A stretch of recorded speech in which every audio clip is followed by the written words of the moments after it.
press the bell icon on the YouTube app and never miss another update.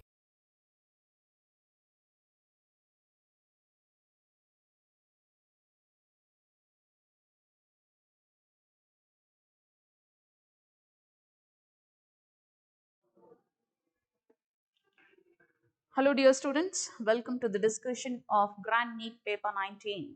Well, I shall be discussing the questions from question number 136 to 180. And to start with, let us start the discussion from question 136. First question in front of you. Well, choose the statements which are unrelated for embryo development in flowering plant. So this is a question coming from sexual reproduction in flowering plants, and the topic is about the embryo development. So we need to check out what are those statements which are not related with embryo development in the angiosperms. The first one is most zygote divide only after a certain amount of endosperm is formed. Yes, it is a related statement because the endosperm provides certain nutrients for the developing zygote, and therefore it is a right statement. In most cases, zygote divides first by transverse division. So this is also related, uh, it is related to the embryo development because a zygote is a single celled structure, and the growth can only occur when there is formation of many cells, tissues and also organs. So the further process of histogenesis and organogenesis can only occur with the division of the zygote, and therefore the first division in most cases is a transverse division. Early stages of embryo development differs in monocots and dicots. So absolutely the early stages of embryo development is different in monocot and different in dicots. So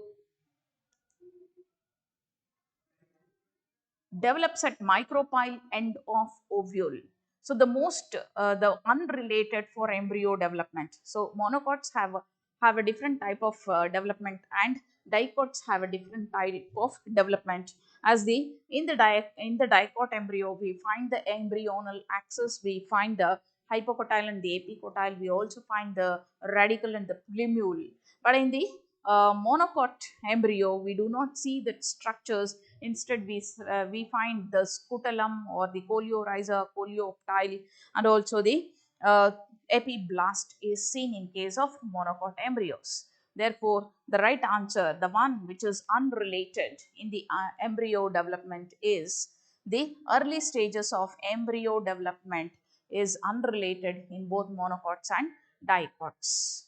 Well, moving on to the next question, question number 137. Well, the question is from the chapter Biomolecules. Which of the following is a correct match according to secondary metabolites? So, the metabolites are the various biomolecules that are present in the body of produced from the plant body. Particularly the plant body, other than the biomolecules, it is capable of producing various other chemical substances or such other things which are very beneficial to mankind and which are commercially used by the human society. So and such beneficial substances which are got from the plant or extracts that are obtained from the plant body can be called as secondary metabolites. So the secondary metabolites are like the various alkaloids, the toxins, or even the polymeric substances. Like this, we find various substances can be extracted from the plants which are referred as secondary metabolites. So we have a question based on these secondary metabolites. We need to identify whether the given compound is an alkaloid or a toxin or a drug.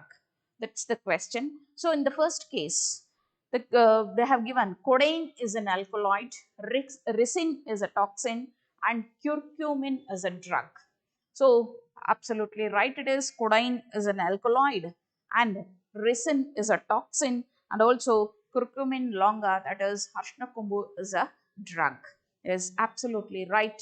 So it is a correct match. Let's see what's wrong in the second case. So in the second case, vinblastine. So vinblastine is an alkaloid according to the given. So vinblastine is not an alkaloid, but it is a drug which is present in the uh, plants called as Vinca rosea, where the vinblastine is an anti-cancerous drug, and abrin is a, they have, as mentioned, they have given toxin, and of course it is a toxin, and morphine is also a drug. It is a, sorry, morphine is an alkaloid but not a drug. In the third case, that is, resin is a toxin but not an alkaloid. So morphine is a toxin, is right. Abrin is not a drug, instead it is a toxin. In the fourth case, rubber is rubber and cellulose both are polymeric substances, not an alkaloid nor a toxin.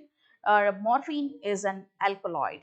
So therefore, all these are mismatches, but the right match is option 1, where codeine is an alkaloid, resin is a toxin, and curcumin is a drug.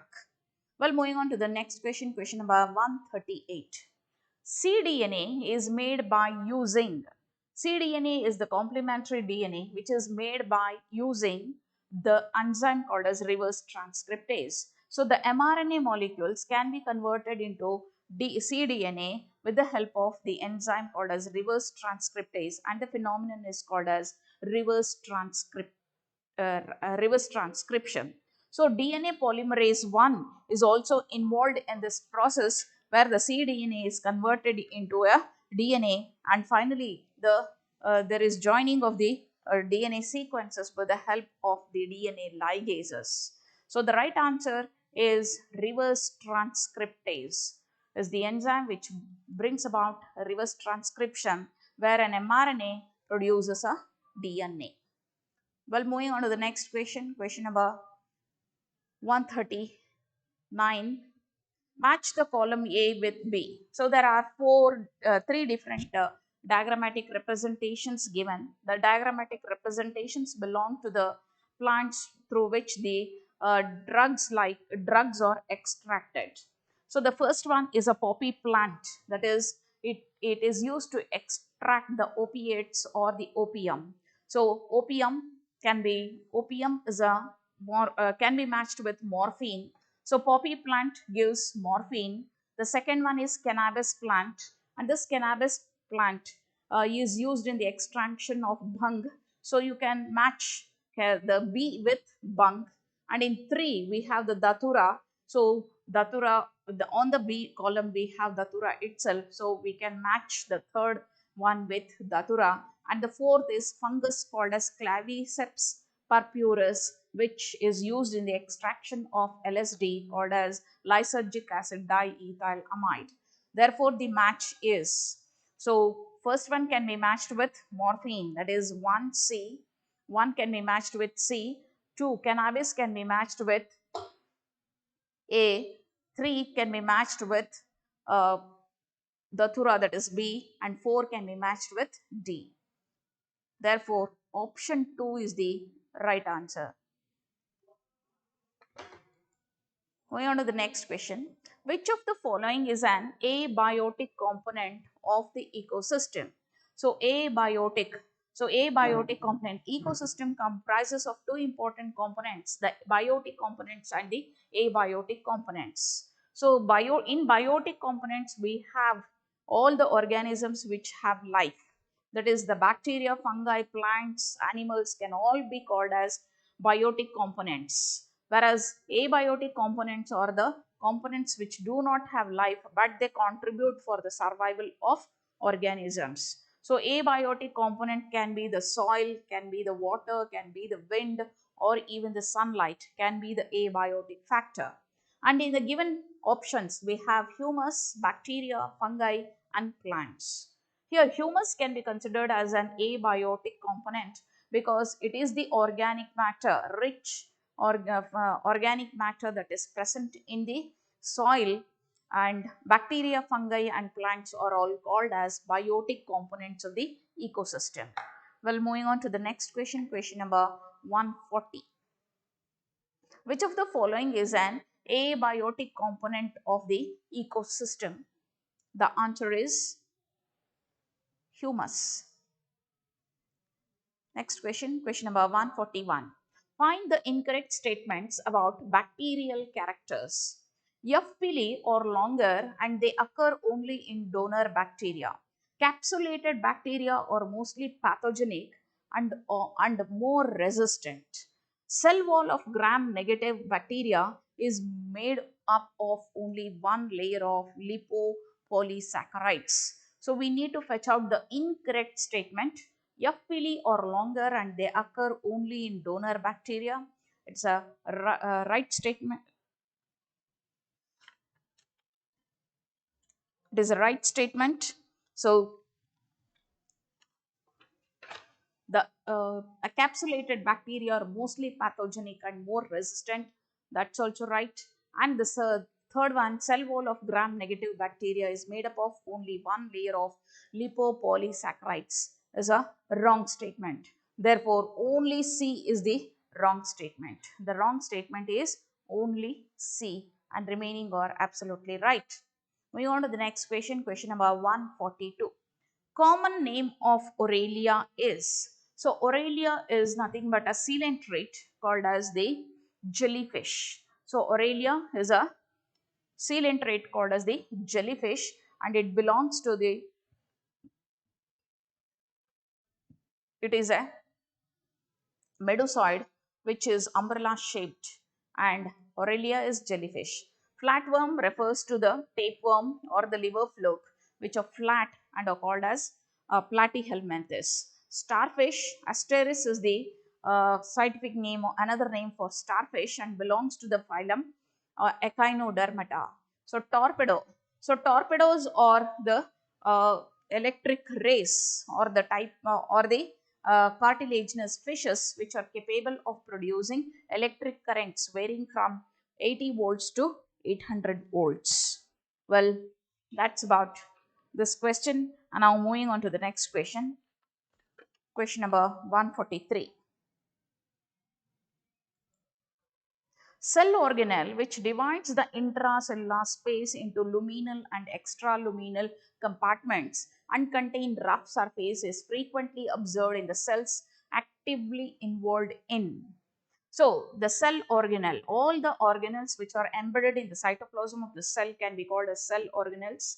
And we need to mention that, identify that cell organelle which divides the intracellular space, that is the space within the cell.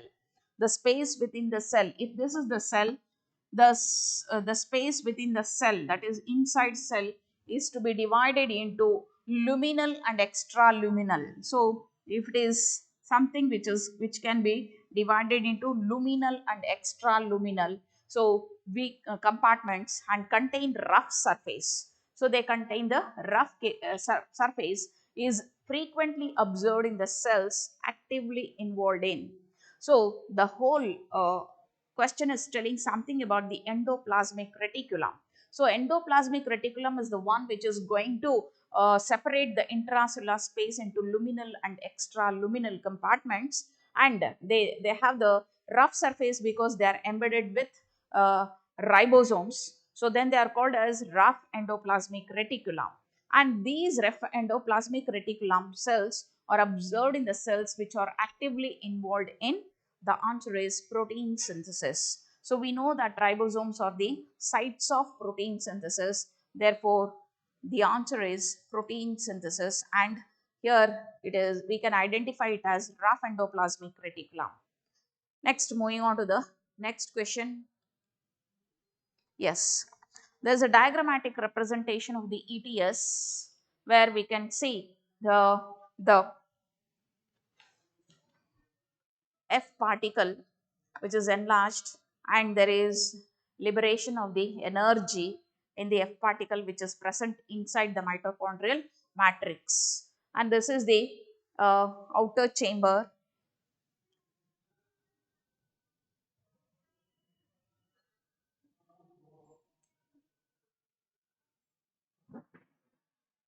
Two protons move into the,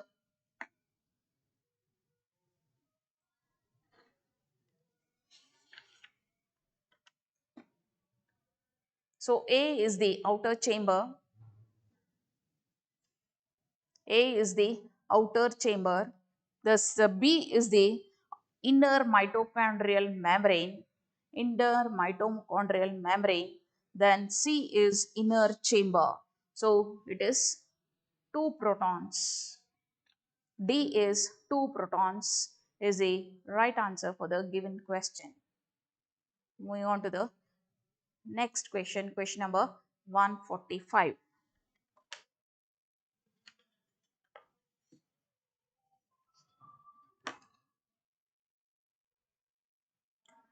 Question number 145. Neurons are excitable cells because their membranes are A dash depolarized, polarized, neutral state, hyperpolarized. So neurons are excitable cells. We know the neurons have got an axon like this, and this axon is consists of the electrical charges both inside and outside. The inside of the axon is made up of negatively charged, and the outside of the axon is made up of the positive charges, and therefore positive ions, and therefore you can call that the membrane is polarized. So neurons are excitable cells because their membranes are in an polarized state. So immediately the neurons are excited and there is stimulation. So immediately what happens is they enter into a state of depolarization, and coming back to the polarized state is called as repolarization. So the answer is polarized state. Next, which of the following plant does not show dioecious condition? So dioecious is also called as unisexual condition. So dioecious condition is not seen in the options given are Markensia, date palm, coconut, papaya. So in Markensia, date palm and papaya, so male and female plants we find which is unisexual. The plants are unisexual. The male flowers and female flowers are present on two different plants in case of Markensia, date palm and papaya. But in case of coconut, the male and female plant flowers are present in the same plant or the tree. Therefore, coconut is monoecious or it is bisexual. Therefore, does not show dioecious condition is coconut because it is monoecious and bisexual.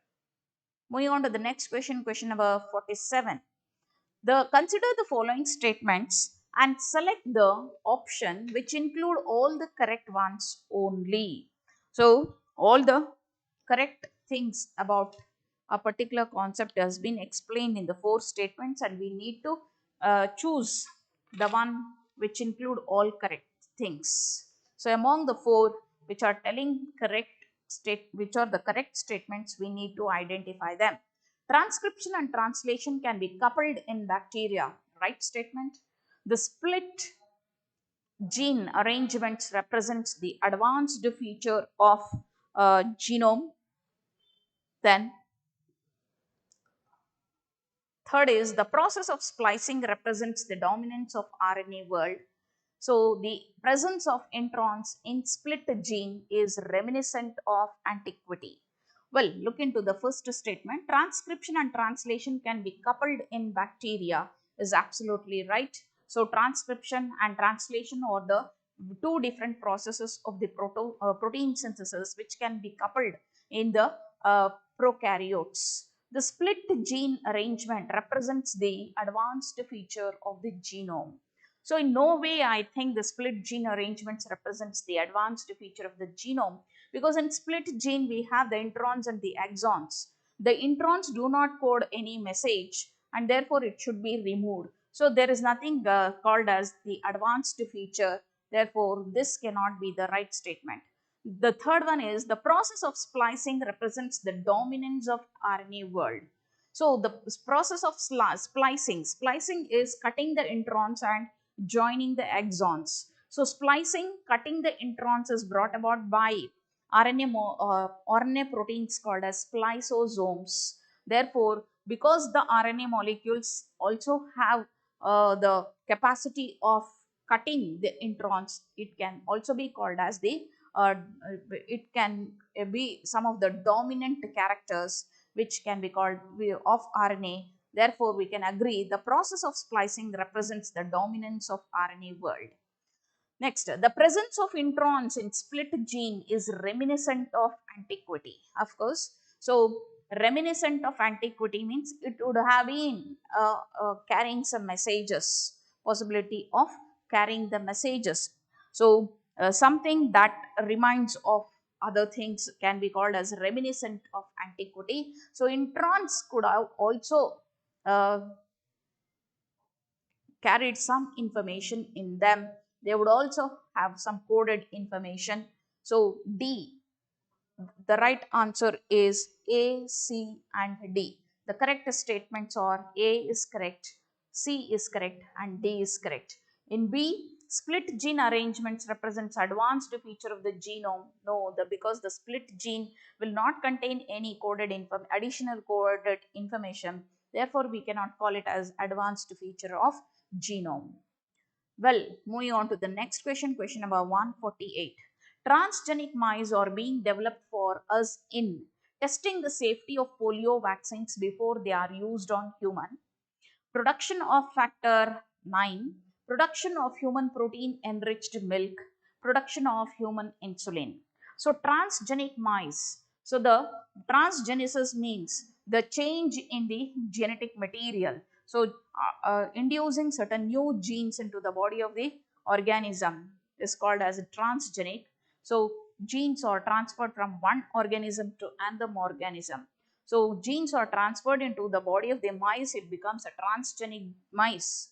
And such transgenic mice are being developed for testing the safety of polio vaccines. So vaccines are first or not tested on human beings. Instead, they are tested on other mammals like mice, then dogs. Then the next step is on monkey, and finally they test over human beings. So the testing the safety of polio vaccines, they used transgenic mice.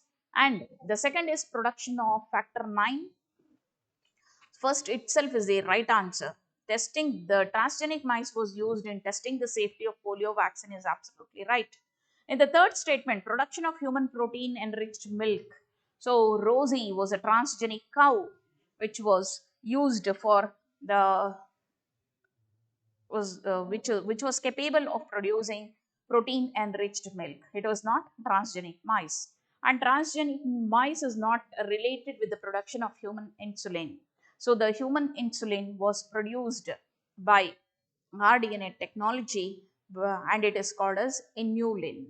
Well, the right answer is transgenic mice are being developed for use in testing the safety of the polio vaccines before they are used on human. Is the right answer? So, moving on to the next question. Identify the incorrect statement. Cri-du-Chat syndrome is due to partial deletion of short arm of fifth chromosome. Yes, it is absolutely right. Phenylketonuria and alkoptonuria patients both possess features of albinism. So it is not albinism. The phenylketonuria patients do have the skin pigmentation problem, and alkoptonuria patients also do have some discoloration of the skin, but it is not exactly the features of albinism. Therefore, we cannot agree with this statement. This is an incorrect statement. The third is thalassemia is a quantitative and sickle cell anemia is a qualitative problem of hemoglobin synthesis. This is absolutely right. So, in thalassemia, it is quantitative uh, problem of hemoglobin synthesis because while synthesizing the hemoglobin molecule, more of the genes are deleted, which should have coded some amino acids which are required for the synthesis of hemoglobin. But in sickle cell anemia, the quality of the hemoglobin synthesis, there is only change in one single base pair, which will change the structure of the hemoglobin itself. Therefore, sickle cell anemia can be called as the qualitative problem of hemoglobin synthesis. That is a right statement. Fourth is Down syndrome is most common chromosomal aneuploidy.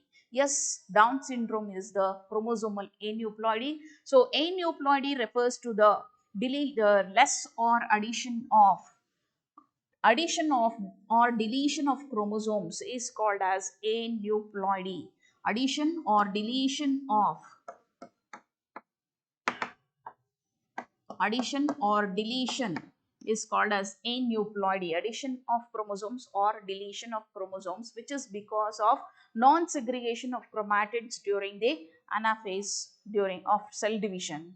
Well, Down syndrome is 45 autosomes plus XX for female and 45 autosomes plus XY for males.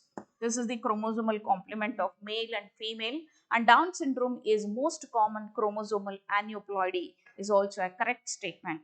So Cri-du-Chat is another syndrome which is due to the deletion of a short R in the fifth chromosome. It is also called as cat-cry syndrome. And the wrong statement among these is phenylketonuria and alkoptonuria patients both possess features of albinism is a incorrect statement. So in phenylketonuria is because of the deficiency of the enzyme called as phenylalanine hydroxylase. And in alkoptonuria also there is a deficiency of an enzyme called as homogentisic dioxygenase, or the enzyme is also called as HGD. Well, that causes these two diseases, and albinism have got different features than these alkoptonuria and phenylketonuria. So moving on to the next question, question number 150. Which of the following process helps in nutrient conservation? So conservation of the nutrients is brought about by immobilization. So immobilization, there is no movement of the nutrients or the ions. We call it as immobilization. So if the nutrients stay in the uh, reservoir pool without moving into any other pools or moving from one component to the another component, from the soil to the air or to any other component or into the body of the uh, plants and animals, we call it as immobilization. So leaching, so in leaching there is it is uh, the water soluble inorganic nutrients, they just percolate into the soil layers, which is called as leaching, which precipitates and reaches the deeper soil layers. We call it as leaching. And nitrification is conversion of ammonia into nitrate and nitrates. And mineralization is nothing but where the humus is degraded to release the inorganic substances, which is called as mineralization. Therefore, the one which helps in nutrient conservation is immobilization. Question number 151. Select incorrect statement from the following about bryophytes. So bryophytes are in, uh, the are the group of plants under kingdom Plantae. So bryophytes, the plant body of liverworts is not thalloid and made of rhizoids, stem and leaves. So it is a correct statement referring to the bryophytes. So bryophytes are divided into two groups of plants called as mosses and liverworts. Mosses and liverworts. So the plant body of liverworts. So the plant body of mosses consists of thallus, rhizoid, stem and leaves, but not the liverworts. Therefore, this is a wrong statement. Spores germinate to form gametophyte. So spores, of course, spores will germinate to form a gametophyte, which is going to produce haploid gametes. The zygote produces a sporophyte. The zygote, which is a diploid, is going to produce a plant which can be called as a sporophyte.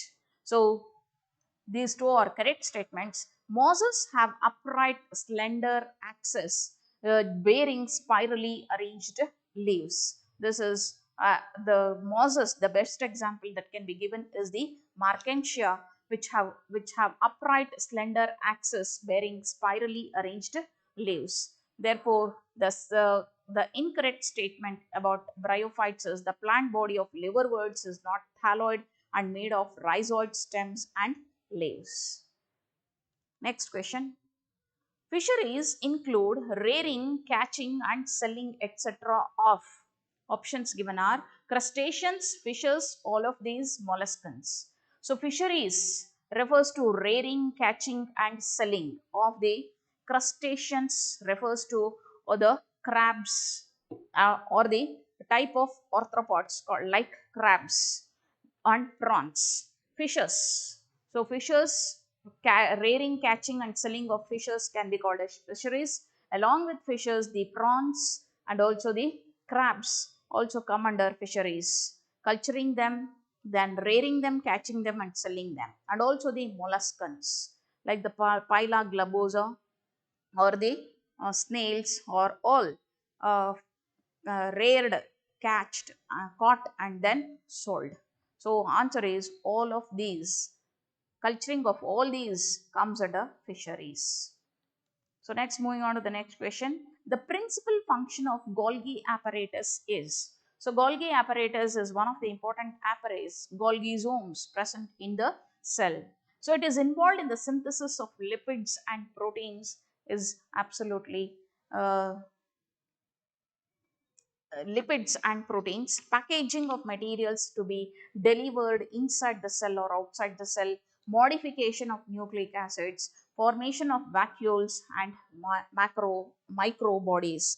Therefore, the answer is packaging of materials to be delivered inside the cell or outside the cell is the right answer. Synthesis of lipids and proteins is the function of endoplasmic reticulum. Then for modification of nucleic acids, formation of vacuoles and microbodies is not the function of Golgi apparatus. Next, match the item column 1 with those in column 2, deficiency diseases. So we have the various vitamins on column 1. So vitamin K is also called as phylloquinone. It is called as phylloquinone and the deficiency of vitamin K will cause hemorrhagic diseases. It may cause hemorrhagic diseases. On vitamin D is also called as calciferol and this calciferol is uh, deficiency of this calciferol will lead to a disease called as rickets. And vitamin B1 is nothing but thiamine. Chemically, it is called as thiamine, and this thiamine is the deficiency of thiamine will cause the disease called as beriberi. And vitamin A is nothing but the retinol. The chemical name of vitamin A is the retinol, and its deficiency causes night blindness. So, vitamin K is hemorrhagic disease. 1 matches with C, 2 that is D matches with 2 matches with D, then B1 matches with beriberi, 3 matches with A and 4 matches with C. So 1B, 2D, 3A and 4C is the right answer. Moving on to the next question. Sodium potassium pump transports. Sodium potassium pump transports. So this during the conduction of impulses in the axonal membrane. So if this is an axonal membrane and the axonal membrane on it has got many ion gated channels, along with that it is polarized. It is a polarized membrane. It is a polarized membrane. So we have huge number of negative charges and negatively charged proteins inside the exoplasm, and outside the exoplasm we have the positive charges. We have the positive charges outside the axonal membrane.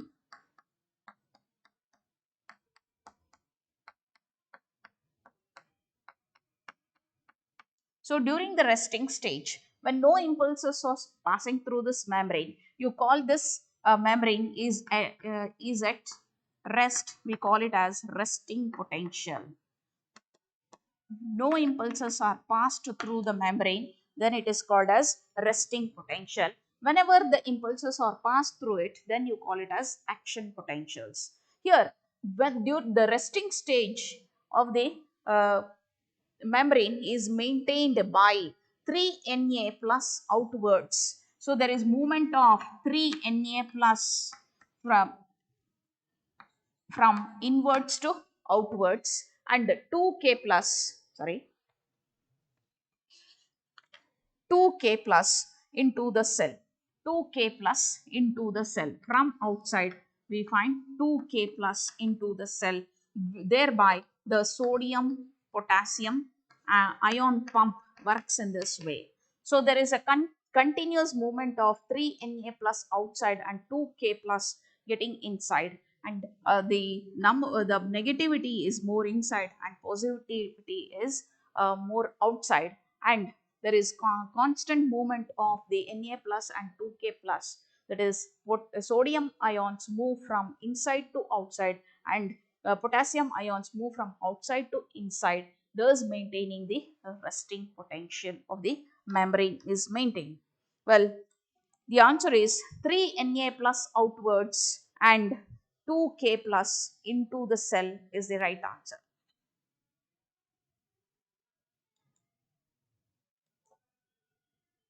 In adventi- in adventive embryony, embryos develop from.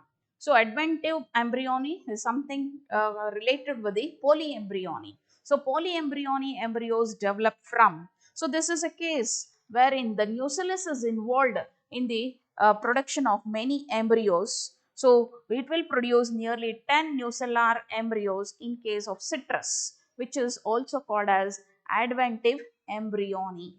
Adventive embryony. So many embryos are produced. More than one embryo is produced. You call it as polyembryony, and it is produced from the nucellus, and nearly 10 nucellar embryos are produced, which is called as polyembryony or adventive embryony. Moving on to the next question. In a family, father is affected by Down syndrome and the mother is normal. If the father is having Down syndrome, so his chromosome complement will be 45 autosomes plus XY will be the chromosomal complement of the father, and he has an one extra chromosome on the 21st chromosome, hence it is also called as 21st trisomy. It is also called as 21st trisomy 45A. One extra autosome can be is present on the 21st chromosome, therefore it is called as 21st trisomy. So if this is the diploid condition or 2n condition, there is one more chromosome on the 21st pair, therefore this is called as trisomy, also called as 2n plus 1. So this is the case in case of Down syndrome. So the father is alone Down syndrome, but the mother is absolutely normal. Therefore, there is 50% chances that the offspring may get affected. There's only 50% chances. Moving on to the next question. The techniques that serve the purpose of early diagnosis of disease or pathogen.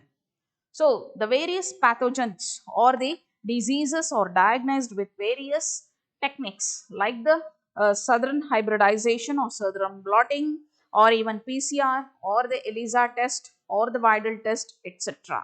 And now the question is, the technique that serve the purpose of early diagnosis of disease or pathogen is the one is called as southern hybridization, which is used to analyze the genome of the persons, and PCR is involved. PCR is polymerase chain reaction, and ELISA enzyme linked immunosorbent assay. All these, so answer is all of these. All these are techniques which are used to diagnose the disease or the presence of the pathogen in the body. So southern hybridization, where the analysis of the genome can be done, and PCR polymerase chain reactions and ELISA enzyme linked immunosorbent assay are also used in the diagnosis of AIDS and such other diseases. Therefore, all the three are the techniques. Therefore, answer is all of the above. Next question. Vidal test is used in the diagnosis of the following pathogen. So, Vidal test is used as a diagnosis test for typhoid, and the typhoid is caused due to the infection of Salmonella typhi. Therefore, the answer is Salmonella. So the presence of Vibrio cholerae, which causes cholera, is checked with the help of stool samples. The stool samples are checked for Vibrio bacteria. If they are present, we can conclude that the person is suffering from cholera. So for Plasmodium test, the blood smear is observed to find out the Plasmodium infection. So if the person is, and they can come to the conclusion that the person is suffering from malaria. So Mycobacterium leprae. It causes Mycobacterium tuberculosis also it causes, and Montauk's tuberculin skin test is used to find the infection of Mycobacterium to find the infection of tuberculosis. Well, next is in a food chain, herbivores refers to the animals which feed on the herbs are called as herbivores. And the question is, in food chain, herbivores are. So in a food chain, we have the producers. So we have, after the producers are eaten by the primary consumers. So primary consumers are eaten by the secondary consumers. The secondary consumers are eaten by the tertiary consumers, right? And the question is, who are in a food chain herbivores are. So what are the herbivores? They are the primary consumers. Whether do we have primary consumers there? So top consumers, secondary consumers, primary producers and secondary producers are the given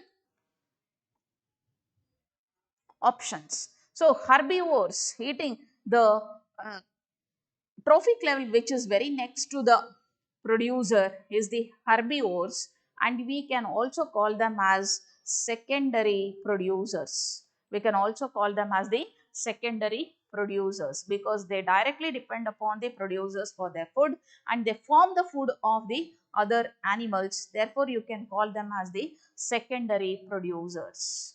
So, moving on to the next question. Female gametophyte in gymnosperm is found in female gametophyte. So that is the uh, gamete containing part with the female, and gymnosperm is found in male gametes. So the male gametes will not contain the female gametophyte. Pollen grain. Pollen grain itself will contain the male gamete. The ovule, of course, ovule is a female gametophyte in the gymnosperms. So the answer is ovule. And also in gymnosperms, we have cones, male and female cones, which are produced, which will contain the male and female gametophyte in them. Well, moving on to the next question, question number 162. Well, in cockroach, two pairs of wings arise from. So we have two pairs of wings coming from the thoracic region. The whole of cockroach has been divided into head, thorax, and abdomen. The thorax consists of 3 segments, and the abdomen consists of 10 segments. The three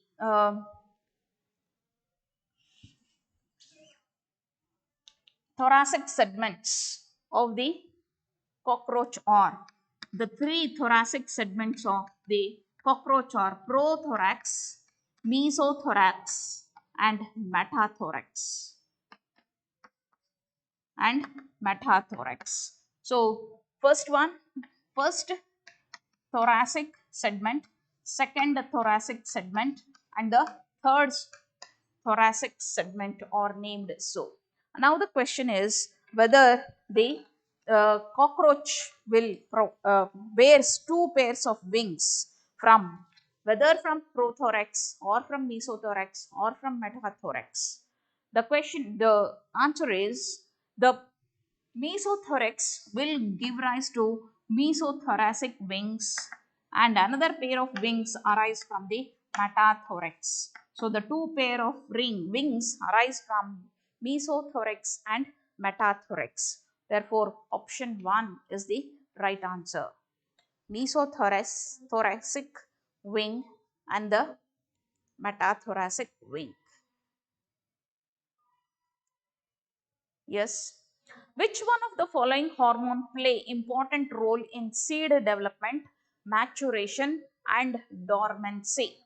Well, the hormones were related with the plant hormones. They are also called as the growth regulators. So hormone called as gibberellic acid is GA. ABA is abscisic acid, and CK is cytokinin, and IA is indole acetic acid. So the question is, which one of the following hormone play an important role in seed development, maturation and dormancy? So the right answer is ABA, that is abscisic acid.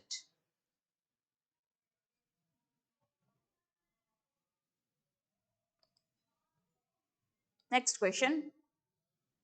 Identify the correct set which shows the name of the enzyme from where it is secreted and substrate upon which it acts.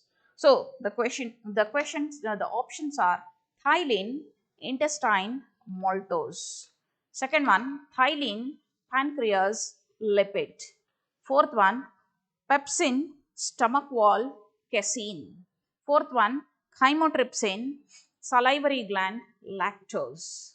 Let us look into the options and try to analyze. So, thylline is an enzyme which is present in the saliva, also called as salivary amylase. So, amylases are those enzymes which are going to act upon the carbohydrates. So, thylline will act upon carbohydrates, that is, and convert them into maltose. So thylline is not present in intestine, therefore option 1 is wrong match. In second one, once again, thylline is not from pancreas but it is from the saliva. So therefore it is also a wrong match. In the third case, pepsin, stomach wall, casein. Well, pepsin is a proteolytic hormone which is secreted from the gastric mucosa, and this pepsin is secreted in its inactive form called as pepsinogen. So in presence of the HCl, pepsinogen is converted, inactive pepsinogen is converted into active pepsin, and this pepsin is going to act upon the milk protein casein after the action of renin on it. So finally, casein is converted into proteoses and peptones. Well, chymotrypsin is another enzyme which is secreted in the pancreatic. It is present in the pancreatic juice, not in the salivary gland, and it will act upon the proteins but not lactose. Therefore, the right answer is pepsin, stomach wall, casein. Moving on to the next question. Sense of balance maintained with the help of malleus, cochlea, stirrup, semicircular canals is the question. So, sense of balance maintained with the help of semicircular canal, because there is rotational movements which are controlled by the semicircular canals. So, malleus and stirrup, they refer to the bone ossicles present in the middle ear, and cochlea, that is the coiled structure called cochlea, is concerned with the hearing mechanism of the ear. Moving on to the next question. A 36-year-old female have two child. If menses start at the age of 12 year, then calculate the number of secondary oocyte and ova on till age. So now, a woman who is of 36-year old,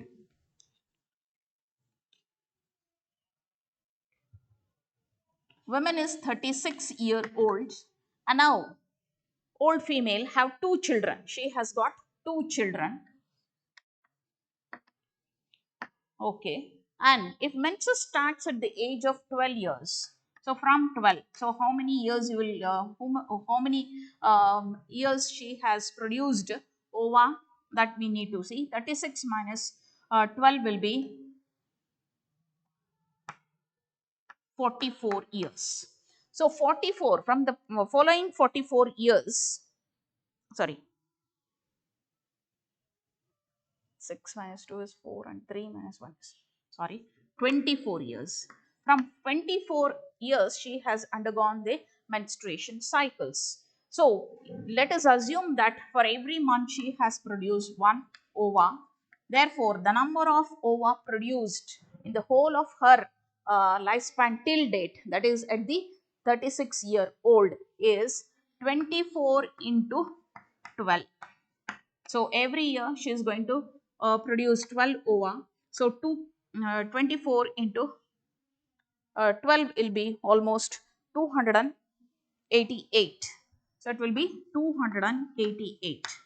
So under 288, let us minus 2 ova, because those ova have produced into embryo after fertilization. So it will be 286. So 286. And from this, we will take out the number of ova that has been produced, have not been produced during her gestation period. And the gestation period is 9 months, because she has two children. She has undergone two gestation periods, a time span of 18 months. So remove that 18. So 16 minus 8 will be 8. 8 minus 1 will be 7, and 278. 278. And now 278 ova are remaining. Let us assume in these days, during the lactation period, there will be menstruation is suppressed. So out of 278 ova, which can be produced in a span of 24 years, two have been utilized for the formation of embryo. 18 have been not produced because of the gestation period or non-availability of the estrogen and progesterone hormones, and FSH and LH, suppression of LH and FSH, and remaining 270 in this 278, let us minus 10 more, because there is suppression of, sorry, the remaining is 16 minus 8 will be 8, and 7 minus 1 will be 6, 268. In this, let us minus 10 over, because in the, for each gestation, soon after one each child is born, there is lactation period. During the lactation period, there is no menstruation, so she might have not produced ova. So let us think the lactation period is for 5 months, and 5 ova deleted for one child. Soon after one child, she will not have 5 menstrual cycles. So after second child, she may not have 5 menstrual cycles. Hoping that, we'll remove 10 ova, and the remaining number of ova is 258. So 2 ova have got converted into embryo, and 250 remaining secondary oocytes are 258. Therefore, among the options, in the whole of 24 years of her menstruation, she might have produced 258 secondary oocytes and 2 ova. Therefore, the answer is option 2. So, moving on to the next question. Well, the given pedigree chart show which type of inheritance. So, here we can see it is, here the female is suffering from the disease and the male is normal, and this is the progeny. And in this progeny, we find this squares are male and circles are females. So female is suffering from the disease and the male is normal, and this is a case of autosomal recessive uh, uh, pedigree chart. You can come to the conclusion, because here when the mother is infected with the disease, she may transfer it to 50% of her progeny. So we in autosomal recessive, we find that in both the boy and girl, that is the male and female progeny are affected with the disease. Therefore in this chart we can see that the both boy and girl, one boy and one girl, are suffering from the disease. Therefore you can come to the conclusion it is autosomal recessive trait. So in recessive traits, what happened is uh, autosomal recessive trait. Therefore, we find both male and female, both are suffering from the disease. If it is X-linked recessive, only males, most of the males suffer from the disease and females will be usually carriers. Well, therefore, I conclude that the pedigree given chart is of autosomal recessive trait. So, autosomal recessive trait, we have studied the sickle cell anemia as one of the example. Moving on to the next question. Which microbes used as a biopesticide? So, biopesticide we have studied in the chapter called as,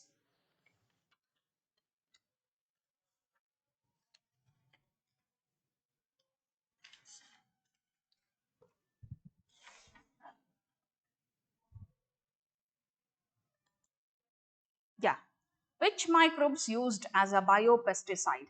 The options are Pseudomonas putida, Streptococcus, Bacillus thuringiensis, and ladybird beetle.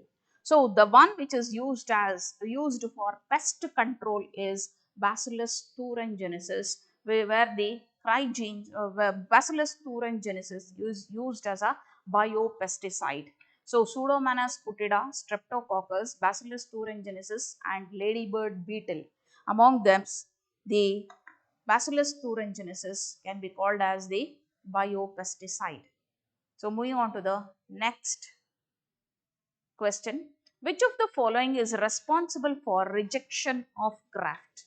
So we have discussed this question almost several times, and rejection of graft is nothing but the failure of organ transplantation. So organ transplantation, during organ transplantation, the immune system should be suppressed. Otherwise, the any foreign substance is identified as non-self and it is destroyed by our own immune system. And it is the cell mediated immunity or the T cells which are going to destroy the foreign tissues or cells, and therefore the answer is cell mediated immunity. So we have the other options like cytokine barrier, inflammation, and antibody mediated immunity. So cytokine barriers, we have the various macrophages and the WBC cells which act like cytokine barriers. And we have the antibody mediated immunity which is contributed by the B lymphocytes or the B cells. So cell mediated immunity, it is it will bring about the rejection of the graft or failure of organ transplantation. Moving on to the next question. Which of the following represent the sedimentary type of nutrient cycle? So sedimentary type of nutrient cycle. Here the reservoir pool will be the earth itself. So they are the soil sediments will act as the reservoir pool. So the more and more amount of phosphorus is present in the sediments of the soil rather than air or in water. Therefore the best example for sedimentary cycle is phosphorus. So nitrogen, oxygen, and carbon, all of them have or gaseous or different contribute for the gaseous cycles. So moving on to the next question. Which one of the following statement is true? Golden algae are also called as desmids. This is absolutely right. Bacteria are also called as false bacteria. Wrong. So bacteria are also called as true bacteria but not false bacteria. Phycomycetes are also called as fungi imperfecti. So it is also wrong. Phycomycetes is also called as algal fungi, or fungi imperfecti refers to the deuteromycetes. Cyanobacterium are also called as red-green algae. No, it is wrong. Cyanobacteria are also called as blue-green algae. So the right answer is golden algae are also called as desmids. So desmids are also called as golden algae. They live in colonies, and the colonies in the water, they look like the golden algae. Hence, it is called as golden algae. Well, moving on to the next question, cuboidal epithelium are present in. So, in animal tissues, we have studied about the epithelial tissues. So, cuboidal epithelium refers to the epithelial tissues which are cubical in shape with single nucleus at the center. And this cuboidal epithelium is present in the lining of stomach and intestine, tubular parts of nephrons and kidneys, air sacs of lungs and fallopian tubes, all the above. So the right answer is tubular parts of the nephrons in kidney are made up of cuboidal epithelium. That is the proximal convoluted tubule, the Henle loop, and also the distal convoluted tubule have got the lining of the cuboidal epithelium. So lining of the stomach and intestine, they are made up of columnar epithelial cells. Air sacs of lungs are lined with squamous epithelial cells. The fallopian tubes, of course, they contain the cuboidal epithelium. Therefore, the right answer is tubular parts of the nephrons in kidneys. Question number 173. How many of the following organisms not fix the atmospheric nitrogen in free living condition? So there are several microbes given over there like the Frankia, Anabina, Rhodospirillum, Vagrinica, Rhizobium, and Azotobacter and Nostoc finally. So there are several microbes given over there. We need to identify which are the one which will not which will fix the nitrogen, but they are not free living. Here, Frankia is a symbiotic bacteria. Frankia is a symbiotic bacteria. Then Rhizobium is a symbiotic bacteria. So remaining all of them are the free living bacteria except for Frankia and Rhizobium. Both of them are symbiotic. Anabina is free living, Rhodospirillum is free living, Vagrinica is the free living, Azotobacter is free living, and also Nostoc. Rhizobium is the uh, symbiotic bacteria present in the leguminous plants, and helps in nitrogen fixation. There are so two organisms here in this group will not fix atmospheric nitrogen in their free living condition. They will fix nitrogen but not in their free living forms, but they're in the symbiotic form. They are going to fix the nitrogen. Well, moving on to the next question. Partial pressure of oxygen in alveoli, atmospheric air, and tissue will be. So, during the process of respiration, there is movement of oxygen from the atmosphere into the lungs through the nostrils and the respiratory tract. Now, the question is, what is the partial pressure of oxygen in alveoli, in the atmospheric pressure and atmospheric air and tissue? So partial pressure of oxygen, that is the atmosphere will contain the mixture of gases, and among the mixture of gases, what is the partial pressure of oxygen? So in the alveoli, the partial pressure of oxygen is 104 mm of Hg is absolutely right. So atmosphere will contain abundant of oxygen, and therefore it is almost 159 mm of Hg, and the present on the oxygen present in the tissue will be almost 40, that is in the deoxygenated condition. If it is in deoxygenated condition, so the tissue will contain 40 mm of Hg of oxygen. Therefore, highest in the atmospheric pressure, then in the alveoli, and then in the tissues. Therefore, option 2 104 mm of Hg, 159 mm of Hg, and 40 mm of Hg is the right answer. Moving on to the next question. Mark the correct matching of hormones and the disorder. Cortisol, Cushing disease. Thyroxine, Addison's disease.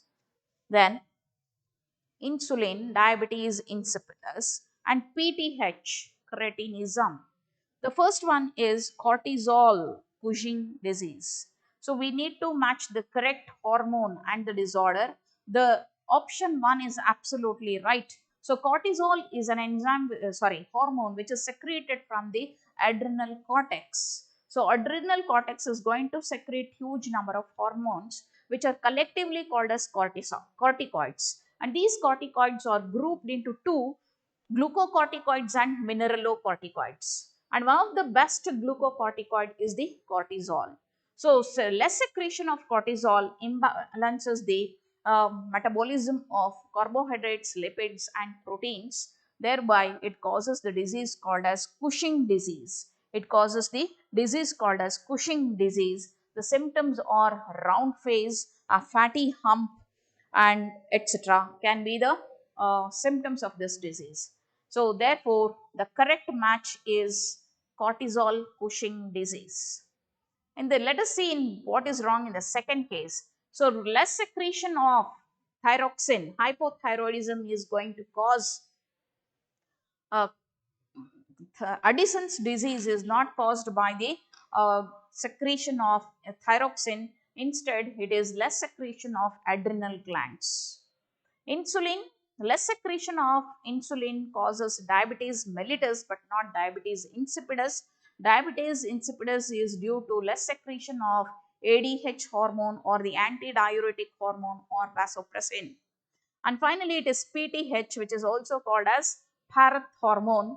So, Parath hormone will, the less secretion of less or over secretion of PTH will not cause cretinism. Instead, cretinism is due to hypothyroidism in small children or in the mm, pregnant women, which will lead to the uh, stunted growth of the child, which is called as cretin. So, Parath hormone is not cretinism. Therefore, all the three are wrong matches except the first one, cortisol, where the imbalance in the cortisol secretion will cause Cushing disease. Next question, question number 176. The growth of mature Graafian follicle is controlled by. So, the Graafian follicle, the mature Graafian follicle, which consists of the secondary oocyte. Now, the growth of mature Graafian follicle is controlled by. So, this Graafian follicle has been formed from its primitive form, which is called as a primary follicle, which surrounds the primary oocyte. So, the primary follicle undergoes growth and maturation and transforms into a secondary follicle, then into a tertiary follicle, and then into finally a matured Graafian follicle. And how does these changes take place? The changes take place due to the secretion of FSH and LH. So FSH is the follicle stimulating hormone and LH is the luteinizing hormone. When there is the both of them are secreted from the pituitary glands, which is under the influence of the hormone called as gonadotropin releasing hormone secreted from the hypothalamus.